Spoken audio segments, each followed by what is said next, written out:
Welcome back to another episode of 40 Facts About the 40K Universe. I am your host, Gersh1, and today we're going to be talking about 5 interesting Space Marine chapters. If you're new to the channel, subscribe. We post Warhammer 40K lore videos every single day. If you have any suggestions, let me know in the comment section below. And if you enjoy our content, thank our patrons on Patreon. It is because of them that we can do this. Link in the description if you guys want to support us. But with that said, let's get into 5 of these Space Marine chapters. The Avenging Sons is a loyalist Space Marine chapter created during the 19th founding in the mid-36 millennium, using the gene seed of the Master of Ultramar, the Primarch Guilliman. Like so many of the Ultramarine Successor chapters, the Avenging Sons proudly followed the tenets of the Codex Astartes, and even continued to wear the ubiquitous blue Ultramarine power armor, merely changing their chapter badge to a white stylized cross-lead. What makes these stoic warriors different from the rest of the Ultramarine inheritors is the tragic actions of the Avenging Sons' Third Company. One of the company's most defining campaigns, which not only brought great shame to every single battle brother, but would set a terrible precedence for the company in later conflicts, was the defense of the spaceport of Archimedon. During these events, the Avenging Sons' Third Company fought valiantly under the direction of Captain Gessard in order to protect the strategic spaceport above the planet. The conflict was so severe that the company took heavy losses, including their company chaplain, but when the battle for the orbiting station seemed lost, the captain made the dishonorable decision to destroy the spaceport rather than letting it fall into enemy hands. Many within the chapter's command argued that if the chaplain would still have been alive, he would have been able to counsel Gessard away from such a rash and selfish decision. Seeing this as a disgraceful retreat, the Avenging Sons chapter master chose to punish the company by reassigning them to fight a grueling campaign on the world of Helmabad. The planet was suffering from a terrible civil war, where the forces of chaos managed to corrupt the people in the world and stir up a cultist rebellion. In order to assure the company paid for their cowardice, the chapter master of the Avenging Sons assigned the resolute and staunch chaplain Harridan to the Third Company. He was there to make sure that every battle brother was absolved of their sins by either achieving a noble death or paying with their blood. The battle for Helmabad was incredibly devastating. The Third Company was feeling fatigue from the strain of continuous warfare, and every battle brother grew to hate the Planetary Defense Force as they were terribly undertrained and unreliable. Captain Gessard couldn't help but feel demoralized. At that exact moment, company librarian Zacharias came to Gessard with news of a prophetic vision he had. In this vision, the librarian saw an impending demonic incursion that would utterly annihilate the planet, including every Avenging Son. With only a few hours to spare, and disillusioned by the pitiful trajectory of the Imperial defense, the captain resolved to withdraw his forces from the doomed planet, seeing their death as a pointless sacrifice. When Chaplain Harridan was informed of the retreat, the stoic chaplain refused to even entertain the idea of another dishonorable withdrawal, and was provoked into confronting the captain for command of the company. The company itself was torn between the two sides. Apothecary Tylo, for example, stood by the captain's decision to retreat, concluding that the chapter's gene seed could not fall into the chaos hands. Other battle brothers were ready to stay and die an honorable and warrior death, hoping to clear their name and inspire their chapter. When the chaplain began to sway more and more men of the Third Company to support him, Gessard ended the debate by shooting Harridan in the head, killing him instantly. Utterly enraged, the company broke into chaos as the captain began to execute those Astartes that refused the order of retreat. With the captain in full control of his company, he ordered his men to subjugate the Planetary Defense Force and secure the Imperial governor as a hostage. He turned the governor over to the rebel Chaos Cult forces as a bargaining chip in order to secure passage off-world. After fleeing the planet, which was struck by a warp storm, the captain ordered his company to paint over the chapter badge and any other Imperial symbols and set course for the Eye of Terror. Gessard knew that the execution of his own men would never be forgiven by the chapter, and although he would not side with the forces of chaos, he and his men would become renegades, still fighting for the good of humanity, but away from their parent chapter. The renegade Astartes of the Third Company have been sighted on at least 3 separate occasions in the vicinity of the Cadian Gate, each sighting moving ever closer to the Eye of Terror. Although their name will forever be stained by the shameful actions of these few renegades, the rest of the Avenging Sons continued to fight in the name of the Imperium. For example, during the liberation of Antilles IV, the Avenging Sons' Second Company, led by Force Commander Celius, took extremely heavy casualties as they were outnumbered by chaotic forces led by a warband of Chaos Space Marines of the Black Legion. the detachment was ground down and eventually surrounded. Their defenses broken, they fought to the end, detonating their position just at the moment of being completely overrun. The only known survivor was a single member of an attached scout squad in a Thunderhawk gunship, which contained a large portion of the company's precious gene seed extracted during the battle. Many years later, during Ataro's campaign, a strike force composed of the newly garrisoned Avenging Sons 2nd Company fought in the first Imperial intervention that began the campaign. The Avenging Sons captain, Armaros, led a kill team comprising of a single reinforced company of the Avenging Sons Tataros in order to execute planetary governor Euphorus Iulius within the governor's palace for his traitorous dealings with the Tau Empire. But the Space Marines were surprised by a Taronian planetary defense force and a large contingent of Tau fire warriors who were secretly on the world to try and seize it from the Imperium. As a result of the unexpectedly large presence of the Tau fire caste on Taros, the Avenging Sons' mission failed, and they had to extract themselves from the world with heavy casualties, including the loss of a dreadnought. The Revilers is a loyalist Space Marine chapter, and a rare second founding successor chapter of the Raven Guard. The ranks of the Revilers were drawn heavily from the veterans of the original 19th Legion, those few survivors of the drop site massacre of Isstvan V. The Revilers wear gray power armor. The Revilers chapter badge is the profile of a human skull shot from top left to lower right by a yellow lightning bolt, although some depictions forego the lightning bolt. This is centered on a field of gray. The Revilers specialize in jungle and wet weather environment warfare. Like its predecessors, the Raven Guard, the chapter specializes in guerrilla tactics behind enemy lines, using precisely coordinated attacks and refraining from frontal attacks or protracted attrition warfare. The chapter uses rapid maneuver engagements consisting of assault marines, land speeders, and assault bikes aimed at harassment, sabotage, and destruction of key targets over the direct engagement of enemy forces at large. Revilers tactical squads are usually deployed using Thunderhawk insertions, supported by drop pod deployed dreadnoughts. The Revilers also rely heavily on their scout marine elements, who operate without support for an unusually extended amount of times, even by Space Marine standards. The chapter almost always combines small unit tactics with its preference for covert, behind enemy line operations. During the second founding, when the original Space Marine legions were partitioned at the end of the Horus Heresy, 3 new chapters were sired from the gene seed of the Raven Guard. The Revilers was one of these 3 original second founding chapters. The Revilers' ranks were drawn heavily from the veterans of the original Legion, and they have ever pursued vengeance against those traitors who betrayed the Raven Guard on that fateful day. The Revilers have proven to be worthy inheritors of the Primarch Corvus Corax, striking in battles with stealth and precision before fading back into the shadows. In this way, they have bled dry countless foes. The Revilers are most famous for their actions during the Purging of Azoth.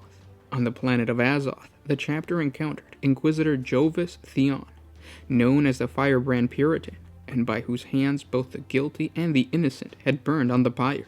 He turned renegade when he fell under the influence of the denizens of the Warp. In league with the Dark Apostles of the Wordbearers Traitor Legion, he triggered a full-scale demonic incursion on the planet of Azoth. Theon's former peers petitioned the Revilers chapter for aid, and while victory was theirs, the subsequent Azoth drop cost the chapter dearly. Having slain the fallen Inquisitor and purged the cursed planet, the surviving Battle Brothers were subjected to mnemonic purgation, so that the Inquisitor Theon's sins may be expunged for all time from the history of the Imperium.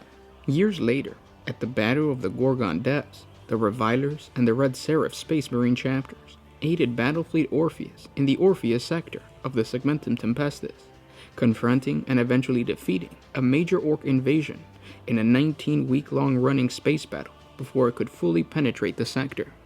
The Orc menace was finally curbed when its flagship, Megacruiser, was destroyed in a savage boarding action, led by the spearhead of the Space Marine Terminators. Scattered Orc survivors slinked away in the darkness, and went on to prove a constant thorn in the side of the Orphean worlds for centuries to come, as pirates and raiders who concealed themselves in the debris system and turbulent gravitic vortexes that bordered the Orphean Diluvian subsector.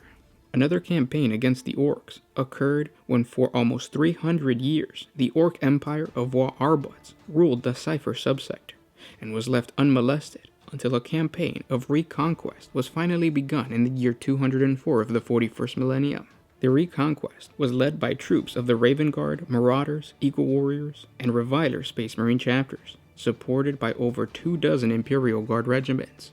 In a long, hard-fought campaign, these troops battled to reclaim the planet's loss to Warlord Arbuts, until finally in the year 224 of the 41st millennium, the subsector was declared free of the taint of alien infection. Being seen as experts in the eradication of the Greenskins, the Revilers participated in the reconquest of the 4-star sector, where after 3 standard years of the fall of the sector's vital hive world capital of 4-star in the Segmentum Tempestus, the Administratum finally recognized the true threat posed by the Orcs. The Aurora chapter joined a powerful coalition with their brethren, the Revilers and the Death Eagles, as well as a demi-legio of Titans of the Legio Estramen, and several regiments of the Imperial Guard and ecclesiarchal troops. They took the fight to the Orcs and reclaimed the 4-star sector for the Emperor.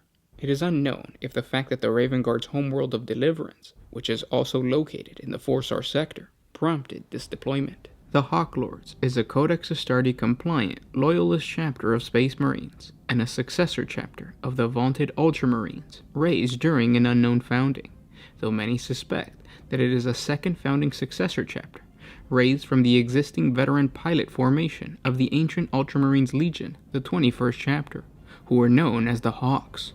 The Hawklords primarily wear purple power armor. The Hawklords chapter badge is a golden yellow hawk centered upon a field of purple.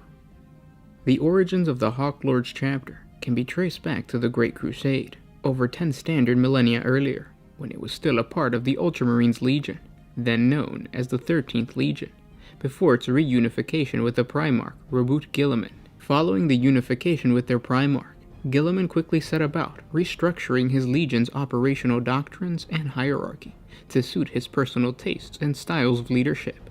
While the newly created doctrines of structured adaptability became deeply ingrained within many of the Legion's chapters, there were some notable deviations from this pattern. Some individual chapters, through long-held preference or some quirk of supply, maintain notable strength of non-standard equipment or personnel. One of the more noteworthy examples of this was the 21st chapter, known within the Legion as the Hawks, which was renowned for the skills of its pilots.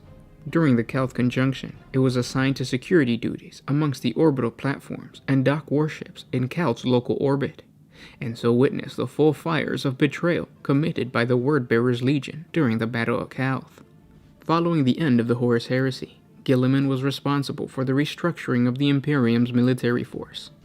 The vast Space Marine legions would be broken down into numerous smaller existing formations known as chapters. When the second founding of the Space Marines was decreed 7 years after the death of Horus and the end of the heresy, most of the old Loyalist legions divided into fewer than 5 successor chapters, but the Ultramarines were divided many times. The existing veteran pilot formation of the Ultramarines 21st chapter became a part of the newly founded Hawklords chapter. Recently, in the latter years of the 41st millennium, the Hawklords committed 7 full companies against the forces of chaos during the 13th Black Crusade. The Hawklords' most important action during the crusade came in the defense of Hive City of Kasser Elisha on Cadia.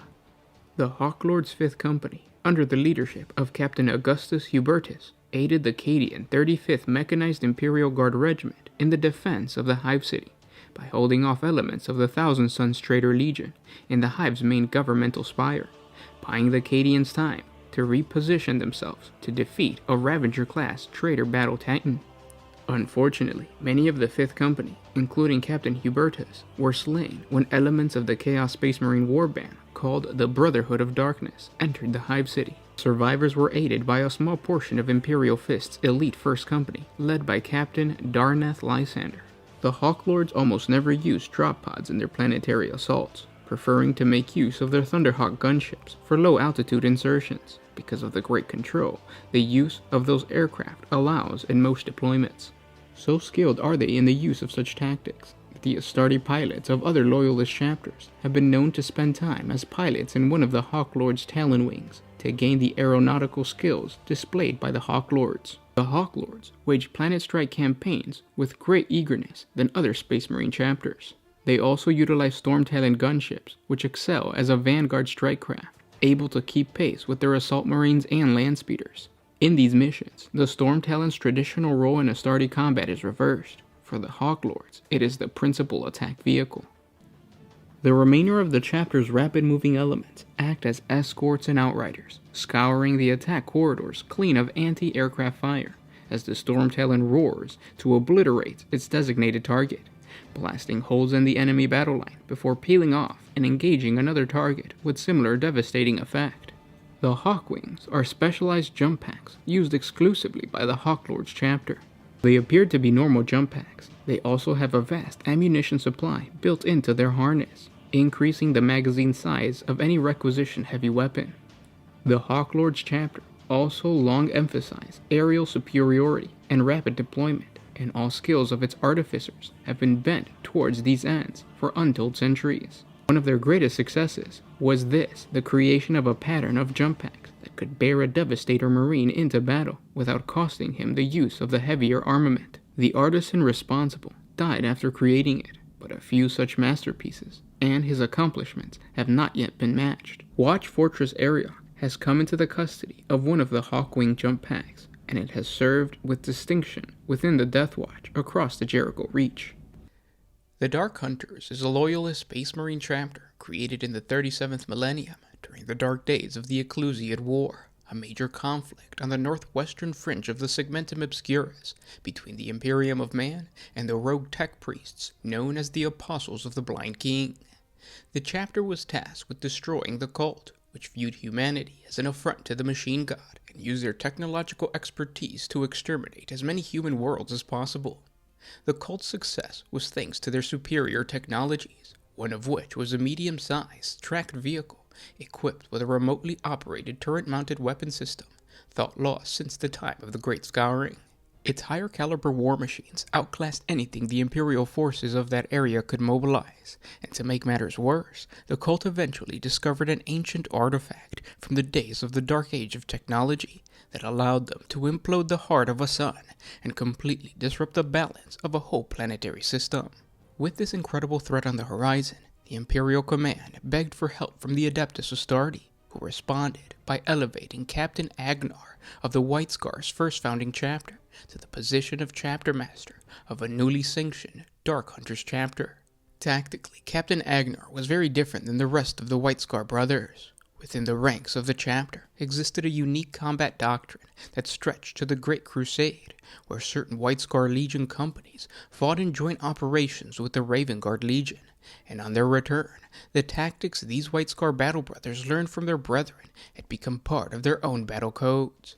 It was rumored that Agnar was the tactical descendant of these warriors who favored stealth over fast-moving tactics. His brotherhood of 98 Astartes, all of which were trusted veterans of the White Scars, were chosen to form the core of the new chapter, and they took on the name Dark Hunters to honor the ancient battle code, born from two first founding legions.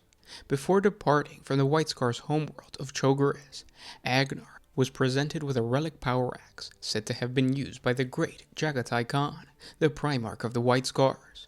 It was a double-headed power axe that crackled with blue flames. Honored and inspired by this gift that came straight from the vaults of the chapter's fortress monastery of Quanzhou, the Dark Hunters took up the image of the Primarch's weapon as their chapter's badge, a double-sided white axe on a field of blue. And to represent the blue flames of the power weapon, the Battle Brothers exchanged their White Scar's colors to the dark of Hunter Blue. Although eager to purge the heretical tech priest of the Apostles of the Blind King, the Dark Hunters were first forced to defend the worlds of the Imperium from an impending chaos assault, rumored to be led by one of their traitor brothers, the warsmith Hilgar and his demon engines. This fallen tech marine was not only leading a sizable assault, he had also corrupted various titans that would be unstoppable against any planetary defense force, and proved a challenge to the Dark Hunters that at that point were merely a single company at best. The chapter saw a harrowing fight against the mutated warlord titan, Repulus Maximal, and the chapter took heavy casualties, but eventually the stoic warriors proved successful in pushing the assault back. Although successful, the campaign, which became known as the Battle of Blood Steel, left a deep-rooted mistrust of the machine and damaged the collective psyche of the Dark Hunters, and it would never be the same. Eventually the chapter chose the ice world of Phobian as their homeworld. They built a fortress monastery atop the 12,000-meter mountains called Argast Range and named their new home Mors Agnar after their first chapter master. Phobian was chosen because of the planet's nomadic tribes, which made excellent recruits. There were two types of tribes, the Saramates and the Nokiros people. Both tribes were dangerous hunters. The Saramate people roamed the moonlit plains of the night world, fighting in silence, for to cry out, even in pain, is to attract the attention of the great Phobian bats, which hunted the skies on silent wings. The Nokiros people preyed on the herds of pale, cannibal horses, which roamed the basin plains, but they would eat a man just as happily. So hunting parties were often formed to clean out these roosts that are too close to human habitations. Some Imperial savants and chapter serfs argue that the chapter took on their name from these beasts that stalk the homeworld, and the tactics of the chapter came from the swift, silent hunters that would become the Astartes. This is all conjecture. Early in the 38th millennium, the Dark Hunters were called to aid Inquisitor Gallius against an anti-imperial rebellion on the planet of Zeranoa. The heretics managed to open up a warp rift where the leaders of the rebellion were drawing their sorcerer's powers. The Dark Hunters fought alongside Akkadian Imperial Guard Regiment and managed to defeat the rebels and close the warp rift, but at the cost of the Inquisitor's life, who sacrificed himself to close the portal. Late in the 38th millennium, the Dark Hunters defended their homeworld against the Apostles of the Blind King. With their quarry at their footsteps, the Dark Hunters utilized the tactics and methods of war they knew best, but that proved ineffective against the large battle groups of Chaos Titans. The then chapter master, Julani Khan, ordered the Ansar Company, the 8th Company, to penetrate the hull of the leading war-class Titan, and the company fought on and succeeded in destroying the Titan from within, granting victory to the Dark Hunters, but at the cost of the entire 8th Company. In this conflict, 403 battle brothers, nearly two-thirds of the chapter, died, their names never forgotten, to be revered in the history books of the chapter forever. But chief among those names are those of Captain Mithraean of the Ansar Company, the Sergeant Akin, also of the same 8th Company. Their deaths and those of their brethren herald a new beginning for the chapter and a new method of making war, becoming shadows of their former selves. And to mark this eclipse, they took on a new motto, Umbra Sumus, we are shadows. Many years later, in the 41st millennium, the infamous Chaos Space Marine warband, known as the Punishers, led a massive chaos invasion of the Kargad system. The Dark Hunters chapter participated in the defense of its own homeworld, but they were outnumbered by the forces of Chaos. The Punishers landed 250,000 Chaos cultists in the first wave, with mighty Emperor-class battleships to provide support. Their numbers were severely depleted. The Dark Hunters were forced to pull back and made their final stand on their fortress monastery, cradled in the rugged peaks and glaciers of their silver-speared range. The Punishers eventually surrounded Mors Agnar and fought their way within. The Dark Hunters were forced to make their final stand within the chapter's reclusium, their numbers reduced to only 200 battle brothers. As the Dark Hunters faced certain annihilation, they were saved by their fellow Adeptus Astartes brethren. It took the help of 6 other chapters, including the Brazen Fist, the Dark Sons, the Doomslayers, the Shadowhawks, and 2 other unnamed chapters, to finally push the Punishers from the system. Though the Dark Hunters emerged victorious, it was a pitiful victory at best. Their numbers had been greatly reduced, and many of their ancient vehicles and transports had been destroyed. But the Dark Hunters would persevere and go on to rebuild their numbers, though it would take many Terran centuries to replace the lost battle brothers. In retaliation, the chapter embarked on a retribution crusade once their ranks were replenished nearly a century later. The Dark Hunters assaulted the Punisher stronghold and what became known as the Battle of the Black Star. So successful was this revenge that over half of the Chaos Warband was destroyed. The Dark Hunters went on the hunt for the remaining traitors. The Punishers regrouped many centuries later and assaulted the Imperial world of Ras Hanum with the goal of obliterating the Dark Hunters' 3rd Company, which was stationed on the world. Captain Jonah Kern, captain of the 3rd Company, managed to hold the forces of Chaos at bay, while being assisted by the local garrison of the Astra Militarum, and the Planetary Defense Force. The Dark Hunters even went so far as to form a temporary alliance with the Eldari of the Kalor Craftworld, helping the Xenos find an ancient artifact precious to their race in exchange for their aid in defeating the forces of chaos. Despite the deceptions and cunning of the Eldar, the captain stayed true to his word and gave the artifact to the Eldari Farseer, thus committing an act of heresy. The remaining Imperial and Eldari forces were able to hold the Punishers long enough for the remainder of the Dark Hunters chapter to arrive with Astartes allies drawn from other chapters. After defeating the forces of chaos and putting an end to this second Punisher war, Captain Kern was taken back to his chapter homeworld. There he was taken into custody by the Inquisition to answer for the crime of aiding a Xeno race. With the success of eliminating the Chaos Menace in their sector, the Dark Hunters turned their sight onto other major threats. In what became known as the Delron Campaign, a single Dark Hunter battle company held the entrance to the Cathedral of the Emperor Ossified on the world of Delron for 5 Terran years against the Orcs of Wa Nagrod, displaying an extraordinary level of fortitude and combat resilience even for the transhuman Adeptus Astartes. Chaplain Hyron of the Dark Hunters' 4th Company earned a bloody reputation over the course of the Delron Campaign. It was Hyron who rallied his brothers again and again to drive back the seemingly endless tide of orcs. Nights on the moon of Delron lasted for solar months or even Terran years, and towards the end of the campaign, the battered veterans of Hyron's command squad had become known as the Conclave of Midnight, survivors of the endless war with the darkness. The Conclave slaughtered the Orc war boss on the steps of the Cathedral of the Emperor Ossified in the final days of the conflict. They were then able to oversee the demise of Wa Nagrots in the storm of blood and fire. The Orcs continued to be a menace during the Rust Hunt, a campaign fought between the Dark Hunters and the ramshackled Blitz Brigade of the Blood Axe's tank boss, Badfrag, on the world of Nar. Using the world's constant blizzards to their advantage, the Dark Hunters fought a successful hit-and-run war that slowly whittled away the tank boss's forces, though Badfrag managed to escape after killing many of the Astartes.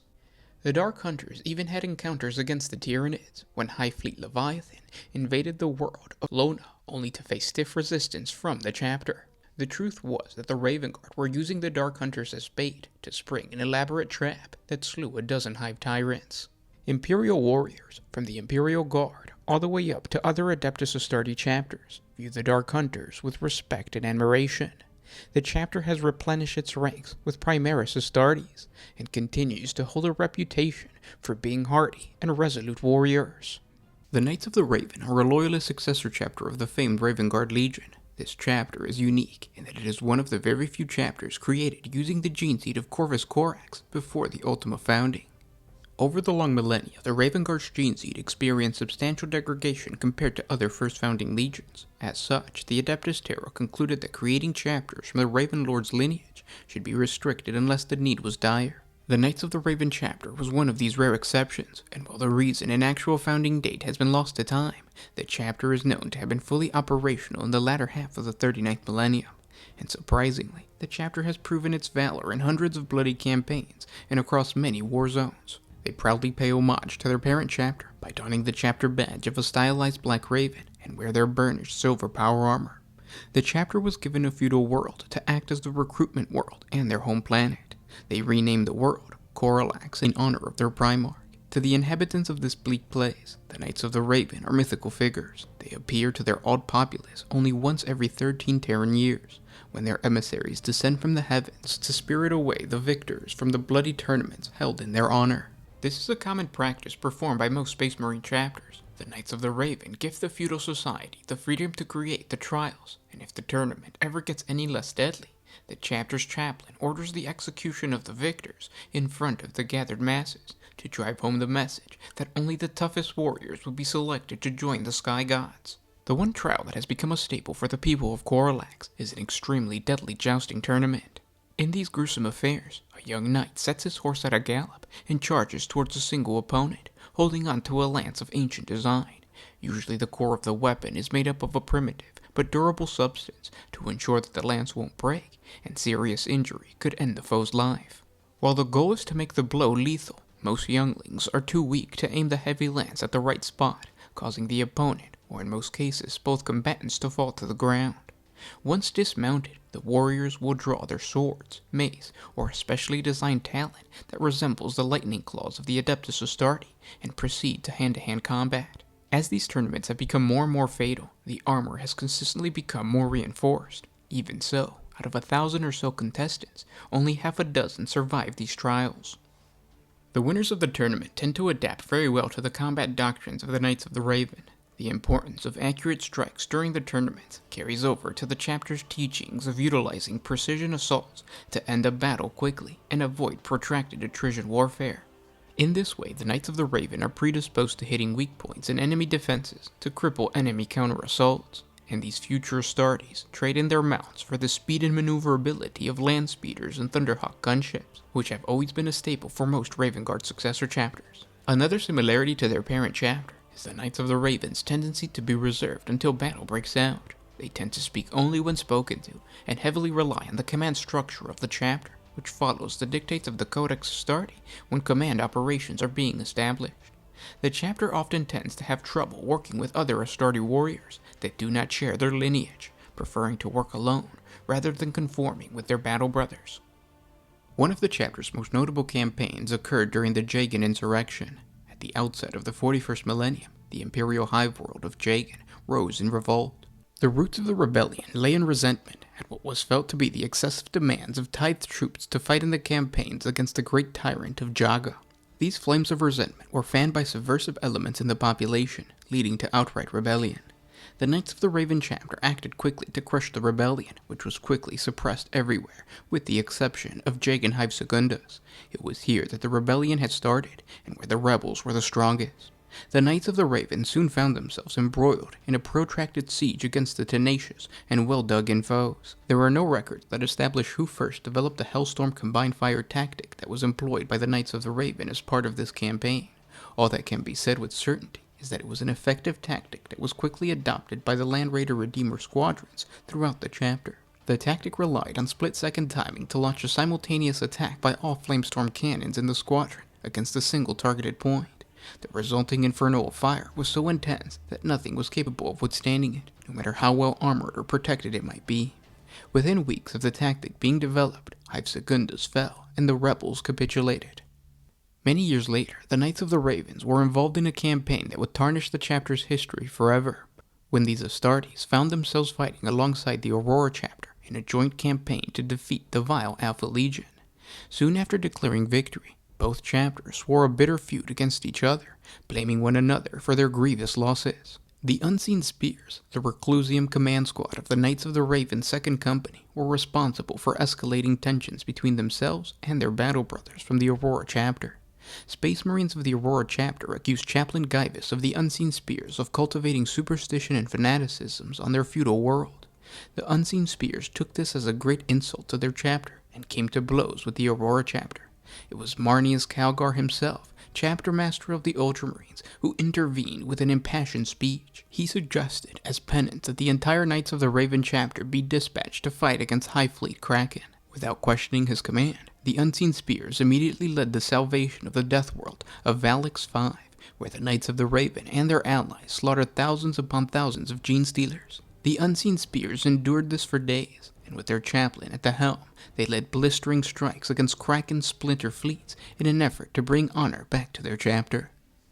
Even while fighting the Tyranids, the Knights of the Raven were also represented in the war zones of the Jericho Reach and the ranks of the Aculus Crusade by a small task force that emerged unheralded through the Jericho Maw Warp Gate. This sub-company battle force had fought many campaigns alongside other larger forces drawn from a variety of brother chapters. As best as can be determined, the Knights of the Raven considered it their solemn duty to commit forces to the crusade, for to stand by as others fought and died in the name of the Emperor is a far darker shame than any defeat that could be suffered in the hands of a foe. The Tyranids were not the only Xenos the Knights of the Raven battled during this time. During the Zeitz campaign, the dusty-ass Tau Empire took advantage of the Imperial distraction with Abaddon's 13th Black Crusade and the invasion of High Fleet Leviathan to rapidly expand their territory. The Knights of the Raven contributed 3 companies to the Zeitz campaign against the Tau Empire, a war that was led by the 2nd Company captain, Cato Sicarius of the Ultramarines. The Tau aircast was able to significantly damage the Knights of the Raven's planetary assault, but when it came to close-quarter combat on the planet's surface, the Astartes proved to be too much for the Firecast warriors. Most conflicts would resort to hit-and-run assaults by the Tau Empire, but that quickly became ineffective on the battle brothers of the Knights of the Raven, who utilized very similar tactics. By the time the Firecast stealth teams were ready to assault the Knights of the Raven, they would spring a deadly ambush, completely ripping apart the Xeno scum. The Imperial forces were able to successfully put an end to the Tau's Third Sphere expansion. There had been a few Knights of the Raven battle brothers that had begun a vigil of the Long Watch for the Death Watch. As with the deployment of the chapter's main forces in the Jericho Reach, it appears this undertaking is a matter of honor, ensuring that the chapter bears its fair share of the trials and tribulations of the Aculus Crusade. One of the Death Watch's most honorable Knights of the Raven battle brothers was Sergeant Sula. Sula brought with him a Signum Array relic known as Sula's Unkindness. This device allowed the user to access a plethora of useful battlefield targeting data and pass that information on to their battle brothers. This increased coordination made for more accurate and deadly firepower. By the virtue of this device, Sula's kill team was able to slay an entire heretical army on the fringes of the Hadix anomaly. The Astartes were terribly outnumbered in the thousands, and with the kill team running short on ammunition, the relic proved its worth.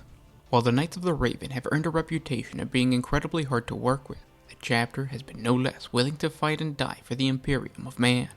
The Black Consuls is one of the Imperium's oldest and most tenacious Space Marine chapters. They are the descendants of the Primarch Guilliman and can trace their chapter's history back to the Great Crusade. Before the second founding even took place, the Battle Brothers that would become the Black Consuls made up the Ultramarine Legion's 72nd chapter. They were ubiquitous for their preference of massive drop-pod assaults. Records from that bygone age describe the terrible beauty of hundreds of screaming drop pods descending from the sky, ready to bring doom to the enemies of the Emperor, a tactic that is still favored by the Black Consuls today.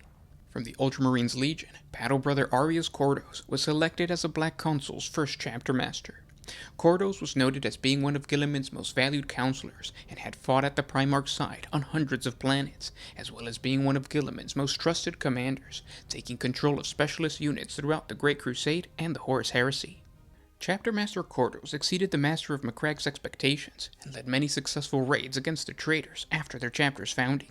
One of the most successful campaigns was known as the Cleansing of the Orb Star, which took place in the Orb Star system, and saw the forces of the Wordbearer Traitor Legion completely cleaned from the system by the newly black-clad chapter, donning the chapter's badge of a large white eagle head centered on a field of black.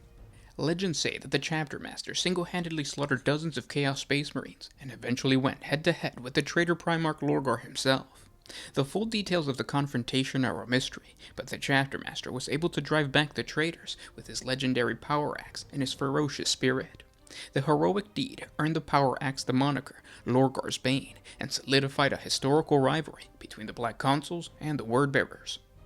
The chapter went on to become one of the Imperium's most reliable defenders in the region of space surrounding the Eye of Terror. As a fleet-based chapter, it patrolled tumultuous territory alongside 20 of the other chapters that made up the Astarte Praesies. They created a strong culture that adhered to the dictates of the Codex Astarte and were viewed as a perfect model of what a Codex-compliant chapter should be. The Black Consuls would adopt the honored tradition of making a regular pilgrimage to the Shrine of the Primarch on the planet of Macragge. This was the Ultramarines' most holy place, one that welcomed millions of pilgrims from all over the Imperium. Not just the sons of Guilliman, but all those who wished to venerate the great Primarch.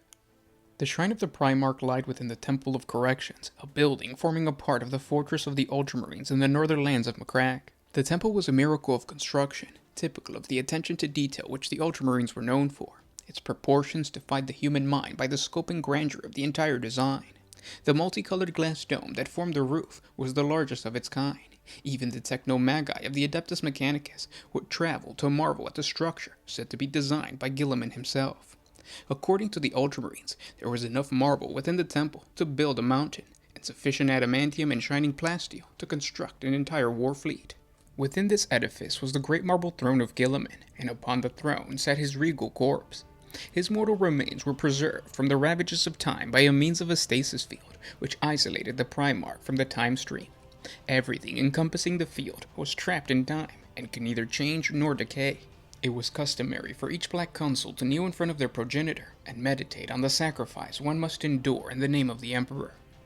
The Black Consuls would adopt a combat strategy where they would dispatch multiple specialized battle groups into as many different war zones as possible. These battle groups would range from a small kill team to a full battle company, a common practice designed to cover as much area as possible. This willingness to offer aid formed a strong bond between the chapter and many other Imperial forces. Eventually, tragedy struck the Black Consuls when the full 4th Company went missing during a warp jump. For 1,000 years, the fate of the Black Consuls' 4th Company remained a mystery, until the mid-37th millennium, when a mysterious Death Watch battle brother, bearing no chapter icon but calling himself Hale, arrived at Watch Fortress Arioch, asking for aid to recapture the remains of the vanished 4th Company of the Black Consuls. Following a meeting in the Chamber of Vigilance, it was agreed upon to send a kill team with Hale aboard his rapid strike vessel, Unquiet Angel, to the location of the Black Consuls. This location was a drifting space hulk at the edge of the Phages system. The kill team had to fight through warp ghouls and many other warp entities that inhabited the vessel, but they were successful in recapturing the 4th Company's banner and a number of chapter relics. In gratitude for the recovery of their fellow battle brothers' remains, the Black Consuls renewed their oath to the Death Watch and pledged to send 3 times the previous number of Astartes into the Death Watch services, more so than the chapter had before.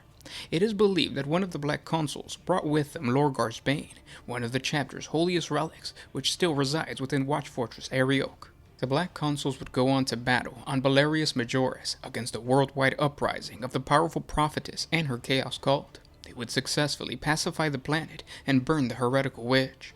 A millennia later, records report that a demonic servant of Tzeentch created a warp rift inside each of the twin sons of Harrock. Leering faces formed upon the stars and drove the entire population of the system insane, but the demonic celestial bodies eventually caused themselves to go dual nova as they began to argue with each other. Within a couple of hours, the entire system would be wiped clean of life, but before that could happen, the Black Consuls had to recover the system's many sacred relics that dated back to the time of their founding. Strikeforce Ultra Volnor, led by Captain Volnor, was tasked with butchering their way through the demons, madmen, and billions of doomed souls in order to rescue these relics from the burning cities. The Black Consuls were successful, but the entire system was completely annihilated. The chapter would suffer another terrible tragedy when their spaceborne fortress monastery, the Noctis Obscurum, was destroyed in the 40th millennium. The culprits were a band of Dark Eldar, which pushed the Black Consuls to relocate to the planet of Cyclopia in the Glixis sector. And in retaliation, the chapter went on a 300-year xenocidal purge throughout 15 star systems, and eventually collapsed an entire subdimension of the Webway, thought to be where the Dark Eldar originated from. Unfortunately for the chapter, a millennia later, a terrible campaign against the Wordbearers and the Iron Warriors Traitor Legion occurred in their home system, known as the Siege of Godath Hive. It saw the Black Consuls nearly annihilated. Reports that made it back to Terra claimed that the traitors were nearly defeated. However, a few Iron Warriors were able to gain access to the nucleoid stacks of the Hive planet. They detonated the entire thing, basically vaporizing the complete North Continent and the majority of the chapter. It was thought that this was the end of the Black Consuls. However, because the chapter was well known for dispersing their chapter into battle groups throughout the galaxy, it is believed that a good portion of the chapter was not participating in the siege and would go on to reconstitute itself after the tragedy. This is reinforced by multiple reports of Black Consul battle groups participating in the Aculus Crusade before and after the siege of Godath Hive. It is also noted that upon hearing of the supposed demise of their chapter, the remaining Black Consuls participating in the crusade were allowed to send one battle brother to investigate the truth of the chapter's fate. The remainder of the Black Consuls would fulfill their binding oath to serve the crusade until their lone battle brother would return with news. For 250 standard years, the survivors continued to fight to the death, and no word of the whereabouts of the lone battle brother or the fate of the chapter was ever heard. As their numbers dwindled due to attrition, the Black Consuls accepted the fact that they might be the very last of their chapter. Back on Terra, multiple reports began to filter in on various Black Consul strike cruisers, launching intervention assaults on the beleaguered Imperial forces all throughout the Segmentum Pacificus, solidifying the fact that the chapter was not completely destroyed, and those fighting in the Aculus Crusade were not the only survivors. Somehow, the Black Consuls managed to send 4 companies to Cadia during Abaddon the Despoiler's 13th Black Crusade. And although they suffered tremendous casualties, the chapter would successfully defend Khazard Trench until the entire planet was destroyed at the end of the assault. The severely depleted Black Consuls refused to stop fighting, even after the Great Rift effectively tore the Imperium in half. Truly close to death, the chapter received aid from their resurrected progenitor and Gilliman replenish the chapter's ranks with hundreds of newly created Primaris Marines. The newly strengthened Black Council's chapter is unleashing the Emperor's wrath throughout the Segmentum Pacificus, Obscurus, and the Ultima Segmenta. And those were 40 facts on these 5 Space Marine chapters. I hope you guys enjoyed this video. What I wanted to do is I wanted to take the 5 worst performing Space Marine Successor chapter videos and then repost them because they didn't get enough attention the first time around for whatever reason. Usually it's because the videos were a little too short and the algorithm of YouTube just didn't push the video towards you guys. So it's all those chapters that only a couple of people actually watched. So by putting them in a more algorithm-friendly style or format, then you guys can learn about these Successor chapters. And hopefully it inspires you to create your own homebrew chapter. If you have created a homebrew chapter and would like to share it with the community, let me know by either shooting us an email at onemindsyndicate1@gmail.com or hit us up on Instagram or on Facebook, and we can organize something so that we can create a video for your homebrew chapter. Thanks for listening, guys, and I'll talk to you tomorrow. This was Gershwan with One Mind Syndicate signing out. Oh,